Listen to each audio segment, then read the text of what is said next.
ماہ رمضان کے آخری عشرے میں ایک رات ایسی ہے جس کے بارے میں فرمایا کہ 1000 مہینوں سے بہتر ہے. 1000 مہینوں سے بہتر ہے. ہم سب جانتے ہیں وہ لیلۃ القدر ہے، اس کی تلاش ہوتی ہے. لیلۃ القدر کو ہم ڈھونڈتے ہیں آخر کی 5 طاق راتوں میں.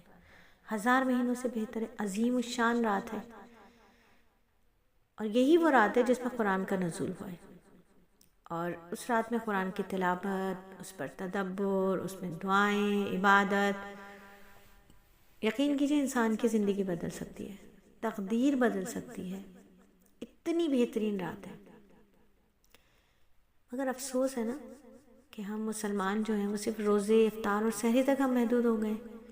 قرآن سے ہمارا تعلق کمزور ہوتا جا رہا ہے. رمضان ہمیں پیغام کیا دیتا ہے؟ رمضان ہمیں پیغام دیتا ہے کہ قرآن کو روزمرہ زندگی کا دستور بنائیں. صرف تلاوت نہ کریں، اس کو سمجھ کر اس پر عمل بھی کرنا ہے. رمضان کے بعد بھی قرآن سے تعلق کو جوڑ کر رکھنا ہے، برقرار رکھنا ہے اس تعلق کو. تو رمضان اور قرآن کیا ہے؟ ایک دوسرے کے لیے لازم و ملزوم ہے. رمضان ہمیں قرآن کی طرف بلاتے اور قرآن ہمیں اللہ سے قریب کرتا ہے.